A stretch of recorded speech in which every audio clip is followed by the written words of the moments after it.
Trust.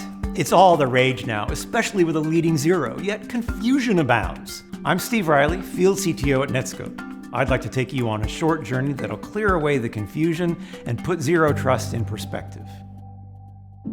Implicit trust was pervasive in early network designs. In fact, some of the original internet protocols, which we still use today, weren't designed with security in mind. Corporate networks were self-contained, and the internet's reach encompassed only a few sites where everybody knew each other. Trust wasn't a problem back then. But now, the internet is no longer trustworthy, and corporate networks are routinely penetrated, largely because they're all connected to the internet. Traditional network designs struggle to cope in hostile environments. Services exposed to the internet can still be attacked, even if authentication is required. Attackers will send malicious commands to the exposed service to see how it might be forced to misbehave in ways that are beneficial to the attacker. This connect then authenticate paradigm just doesn't work well anymore. What if we inverted it? That is, authenticate then connect. Attackers can't harm what they can't see or find. Yes, contrary to popular belief, obscurity can be a useful aspect of an overall security strategy. Also, what if we evaluated signals and the context surrounding all access requests and interactions? Things like device health, time of day of week, and the sensitivity levels of the data. These ideas aren't new. Starting a couple decades ago, various flavors emerged. The Jericho Forum promoted deperimeterization. I wrote and spoke about the death of the DMZ. Forrester introduced zero trust networking.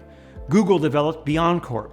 Gartner introduced Continuous Adaptive Risk and Trust Assessment, or CARTA.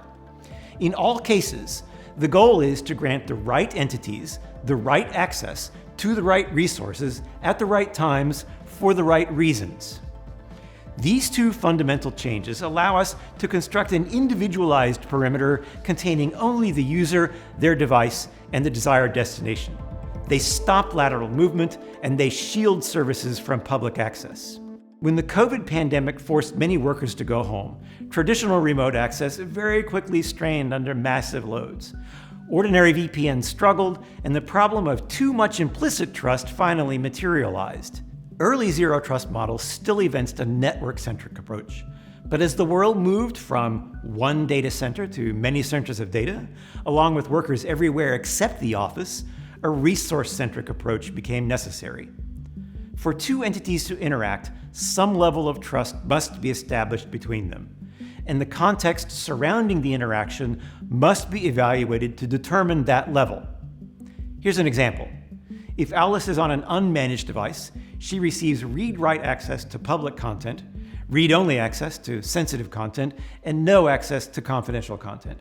If she's on a managed device, she receives full access to all content. If her device later exhibits signs of compromise, her access is instantly revoked. Zero trust is only a starting point, no trust at the beginning. Once certain conditions are satisfied, a certain amount of trust is extended, based on context and content. As context and content change, so does the amount of trust. I like to describe this as continuous adaptive trust. Some of the latest proposals, including those from NIST and CISA, emphasize this continuous adaptive approach to evaluating trust. Zero trust isn't something you buy. It's a mindset, a collection of principles, a strategy. It aims to eliminate implicit trust and replace it with explicit trust, typically mediated by some sort of broker. It's probably what the original designers of the internet would have chosen if they had anticipated how the internet might have evolved into what it is today. This is how to enable safe interactions in hostile environments, which means just about every environment these days. Thanks for watching.